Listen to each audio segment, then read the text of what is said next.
My mom was in and out of rehab in the 1980s. I was born October 18th, 1980. My mom couldn't stay clean, so I lived with my dad until I was 4. My dad got busted with 38 counts of cocaine possession with intent to sell. Later on, I found out from my dad that he also sold an illegal AR-15 to an undercover officer. So he was looking at a lot of time. A lot of time. What ended up happening? He got 5 years and then he was released. Of course, it took a while to go to court and all that. Aunt Mary said that my dad seemed like he was getting picked on by the officers. Well, here's the thing. He was busted with 38 counts of cocaine possession, and he sold an illegal firearm to an undercover officer. That's not picking on him. That's him doing fucked up shit.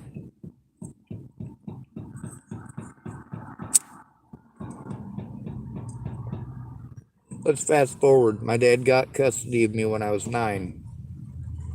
Almost 10. He wasn't a very good father.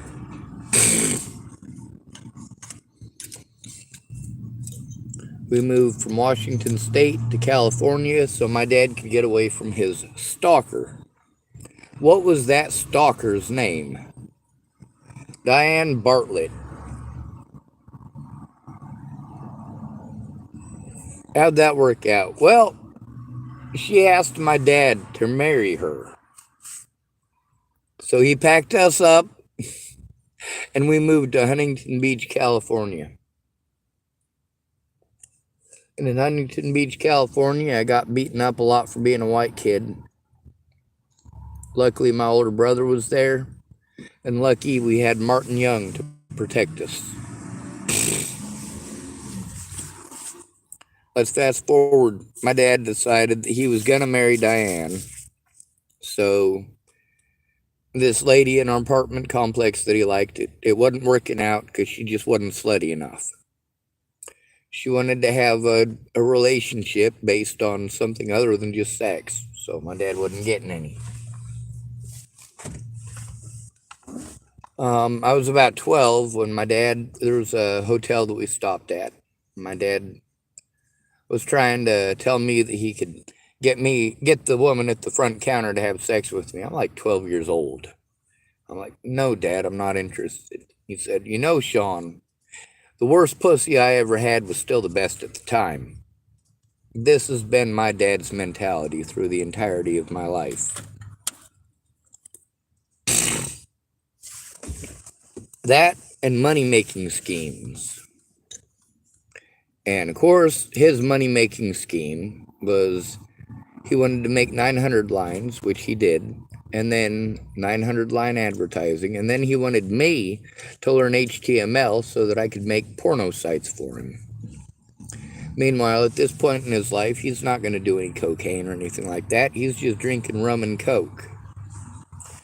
And like any smart physical abuser, my dad would wait until Dianne wasn't there to whack on me or my brother.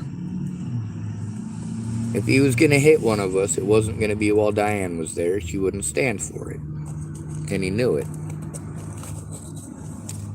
I also knew my dad's pattern of waiting until we were alone to beat on us. So I asked Dianne once.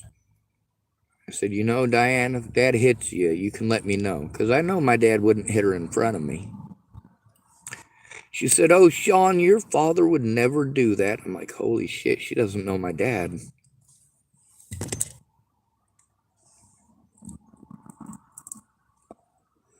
So in Washington State, I got an F in PE for not suiting up. What a stupid thing to get in trouble for, right? I was 15 years of age.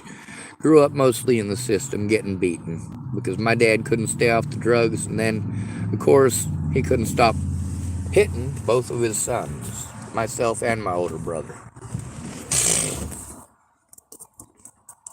So, when I was 15, after the third time my dad decided he was going to beat me up over a F in PE, the same F.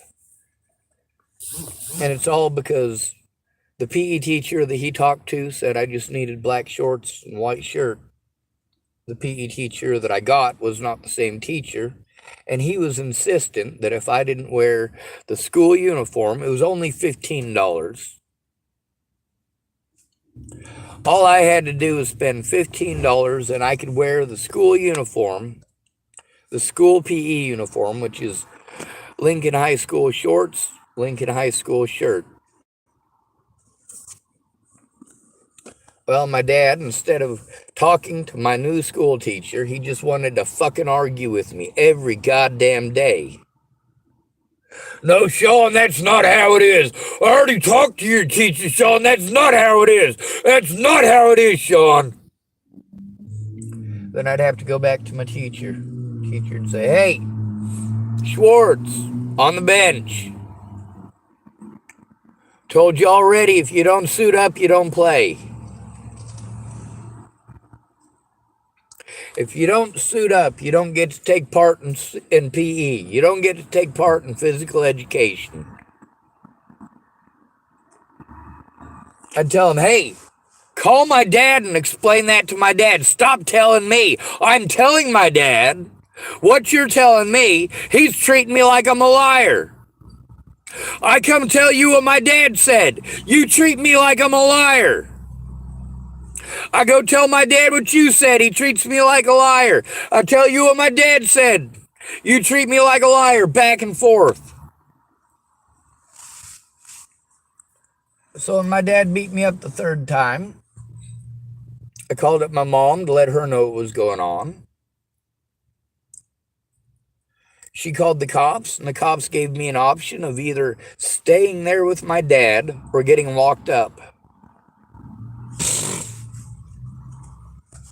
My dad promised me that if I stayed there with him, it would only be for a night, and he would make sure, he already talked to my mom, he'd make sure I was on an airplane to Nebraska.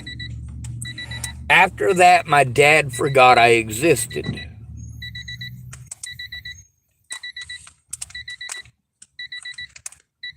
When I graduated high school, I was at Pine Ridge Job Corps Center, and my dad sent me a package of M&Ms.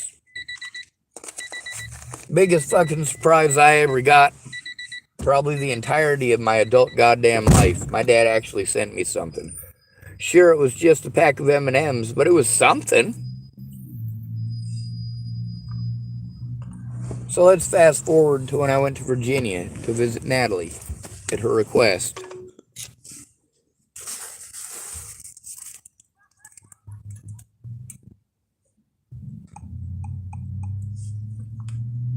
So I go to see Natalie. While I'm visiting Natalie, my older brother's still fucked up, right? All fucked up on meth, and I'm hoping my dad will give a shit. You know, Eric's been out there on the streets for a lot of years. His teeth are getting infected, they're going bad, and he's doing a lot of meth because it kind of helps to get rid of the pain temporarily, apparently. My dad didn't give a shit, so he and I stopped talking. We didn't hardly talk anyway. We'd only spoken 4 times in my adult life. 5 times maybe. Every time because I called him. Yeah, some father. Meanwhile, Diane's kids are both way older than me. Way older. DJ is like 7 years older than me. Dana's probably 9 or 10 years older than me. Dianne has been taking care of DJ and Dana for the entirety of their lives. Dana lives with Dianne and my dad. Now let's fast forward to after Natalie was killed. My dad could have easily tried to get a hold of me and find out what was going on. He never did. He literally never tried. My dad could have come forward with the fact that I have Tourette syndrome.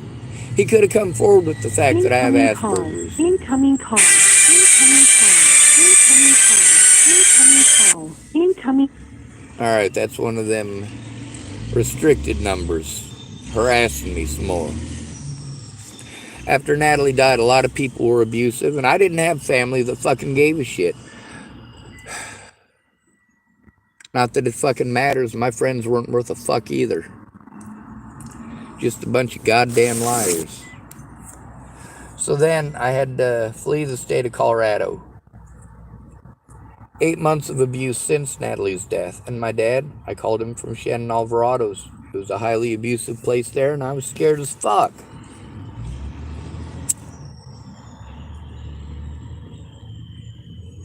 So my dad was going to help me if I went to Washington State. I spent some money that I got from a terrorist for tools to make an engine. I spent that money to go see my dad, and he was going to reimburse me when I got there. Well, when I got there, that's when I found out the guy wanted to use it for bombing people in a place called Azerbaijan. Did I tell my dad about that? Hell yes, I did. He said it sounded like a setup. That's when he told me the story of the AR-15 that he was selling to undercover officers. So my dad, the whole time I was there, wanted me to make him money. Right? Kind of like when I was younger. He watched the movie Rain Man once, and he thought I was Dustin fucking Hoffman. No, dude.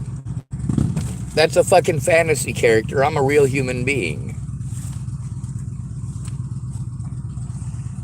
So, of course, after Natalie's been dead for a while, I've literally had to break the law to try to get help because my fucking family literally to this day, hasn't lifted a fucking finger to help.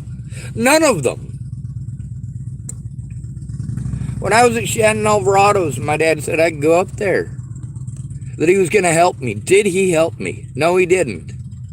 He pushed me to do what he wanted. And if I didn't do what he wanted right when he wanted, he got fucking abusive as fuck. At least this time he wasn't physically assaulting me. He's had his chest cracked open to have open heart surgery.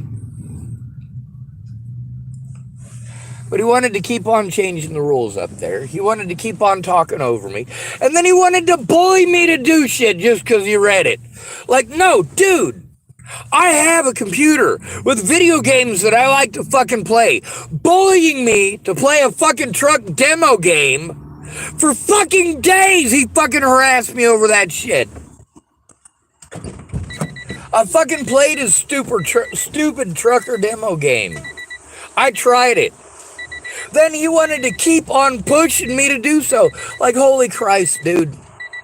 Will you fucking stop? And I sent him a lot of educational materials on autism. The only thing he got out of any of it is something called the freeze loop. You know what the freeze loop is from? It's from being blown off and talked over. But no, that's not how my dad interpreted it. My dad interpreted it as everything is my fault because of the freeze loop. It's my fault people abuse me because of the freeze loop. No. No, it's absolutely not. Anyway, my dad wanted to be as much of an antagonistic asshole as he could. And Diane and Dana both told me, you know what, Sean? That's the way your dad is. I'm sorry he's like that. Well, they never spoke up about it, did they? Meanwhile, while I was there in Washington State, what I needed to do was get that evidence fucking turned into the goddamn courts. That's what I needed fucking help with.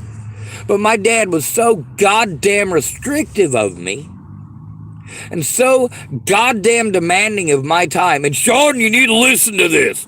Sean, I need you to sit down and listen to this. No, asshole. You are not fucking listening to me.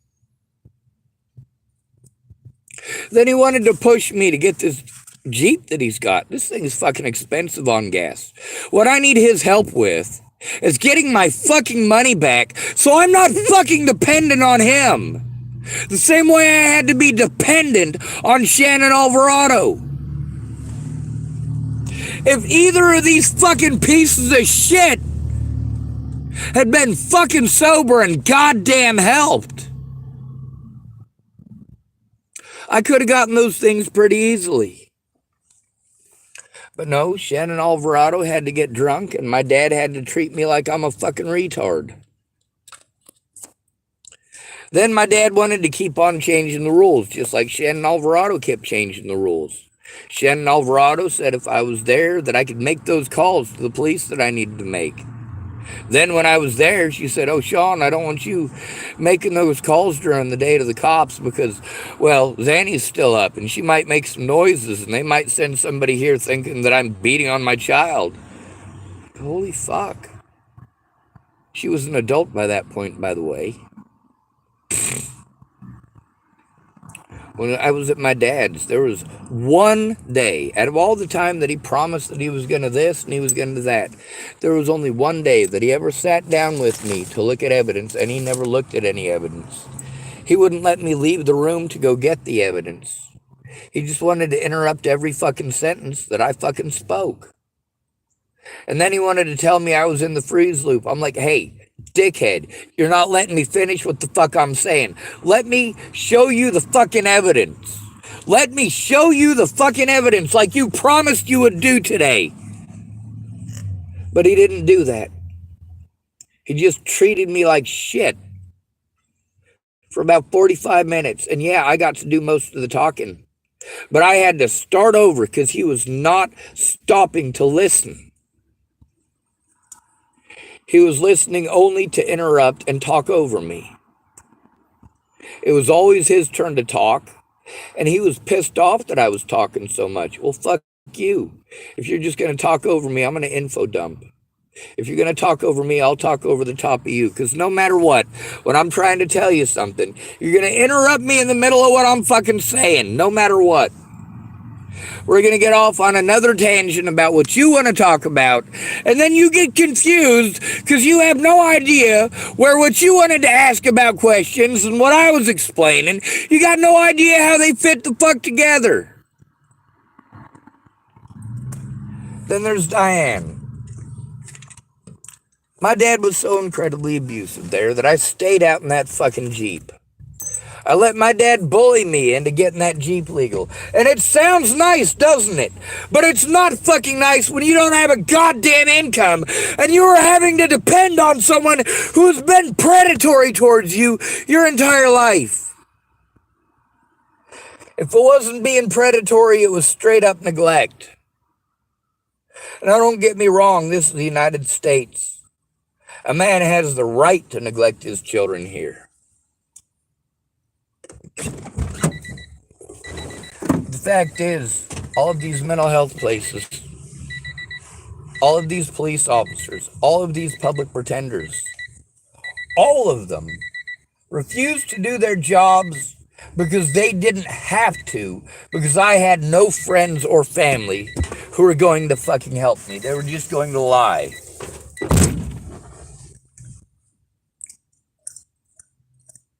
I already knew that because I knew the history of these people. I know which ones are on drugs and which ones are sober. I know which ones are alcoholics. I know which ones are sex addicts. I know which ones were victims of sexual abuse growing up. I know a lot about these people. That's because instead of helping me, these people wanted to talk about them. When they needed help, I listened to their story and I helped them how they asked. When they promised to help me, they didn't listen to my story. It was still about their story and doing what they wanted. Always doing what other people wanted. They couldn't agree on the color of shit. Nobody knew what the fuck was going on because everybody talks over me. So my dad could have helped put a stop to this abuse right then and there. Instead, he was abusive towards me and I had to leave. I could not just stay there and take that abuse. I also didn't have an income, so I had to depend on my dad to keep his word, which he didn't. He lied to me repeatedly about. Literally everything that he claimed that he would help me with, he went out of his way to make sure that it didn't help. That it wasn't going to be helped, that it was just going to be expensive and time consuming, and it would make it so that he's got as much fucking time as he wants to fucking bully me. Fuck no. He doesn't care what his bullshit and his fucking lies cost me. Not as an adult, not as a fucking child. The second time I went up there, being abused the second time in Tacoma, Washington, I was hoping maybe my dad would try being a fucking human being for once, but no, his stupid cunt of a wife come to the door, said I wasn't welcome there. Well, fuck you too, Dianne. I had to take a lot of fucking abuse in Tacoma at the hands of police and fucking junkies, because my dad and my stepmom are selfish pieces of shit.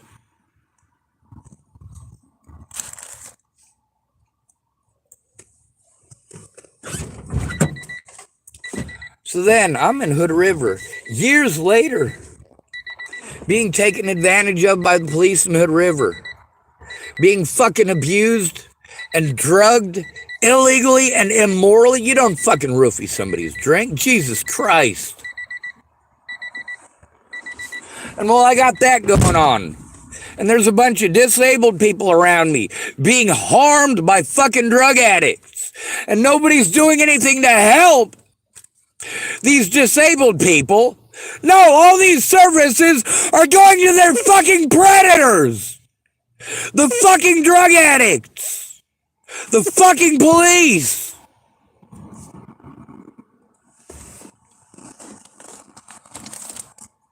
And my dad isn't making the connection here. He's not listening to a goddamn thing. What did he want to do at that point? He was trying to blackmail me to take down evidence of his wrongdoing. I don't give a fuck what you want, Dianne Schwartz. Did you give a fuck what I wanted? I wanted help stopping the abuse! You fucking cunt rag!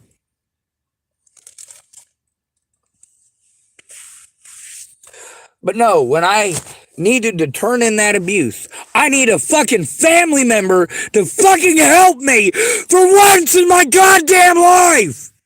Not bully me to do shit that I can't fucking afford!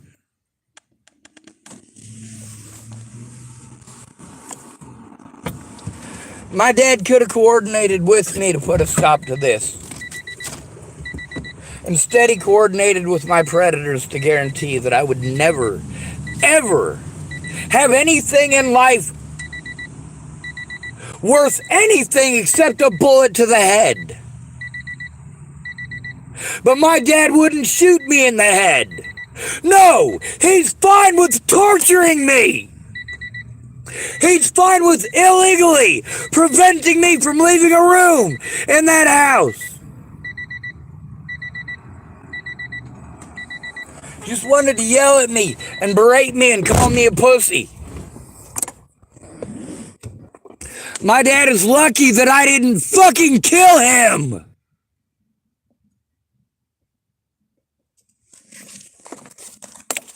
He did what he always does. He feels like he's in a position of power. Well, I am not Diane Bartlett. I am not a useless cunt who is going to be your subservient, cocksucking bitch, Dianne Schwartz.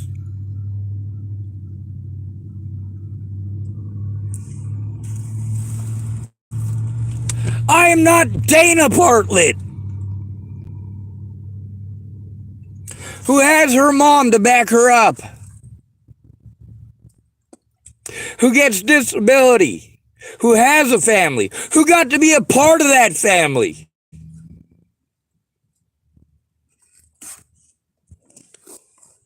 I left my dad at 15 years of age. I have not been his son ever since. So I needed help turning in that shit in Hood River and in the Dalles. I needed a fucking family member to fucking step up to the goddamn plate. What did my dad do? Fucking wasted time, played head games, didn't hear a goddamn thing I had to say, and then again wanted to play victim. No, fuck you, Dianne Schwartz. No, you do not get to do that to me. You do not get to waste all that time pretending to give a shit, to go out of your way to do literally everything I told you doesn't fucking work.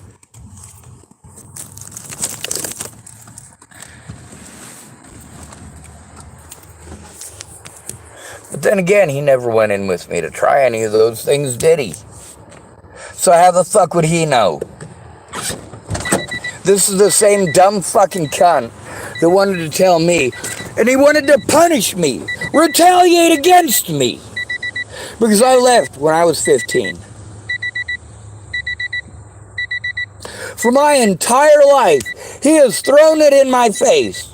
This magical thing that he has in his head, that when you're disabled as an adult, he had some friend that was going to press one button on the computer. This is literally what he told me. Sean, I had it all set up for you. Soon as you turned 18, if you'd have stayed with me instead of moving to Nebraska, it was one button away. You'd have turned 18 and you'd have gotten that money.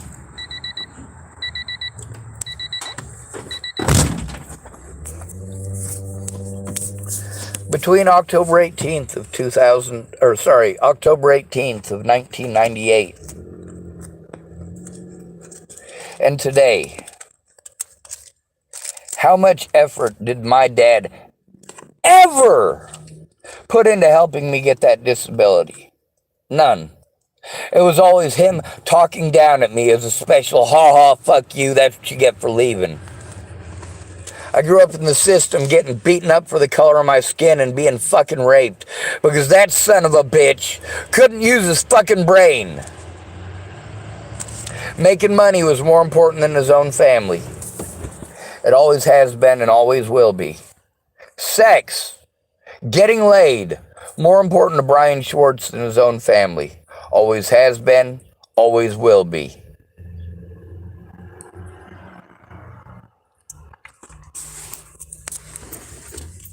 And all that time, my father could have tried being a father. He could have tried to listen to understand. But he's a fucking druggie. He will always be a druggie. No matter how sober he is, mentally, he is a fucking junkie. And Diane Bartlett, a.k.a. Dianne Schwartz, you know, I always liked her more than my dad. Always liked her more than my mom, because she was nice. Then again, so is a used car salesman. Till you got the car off the lot.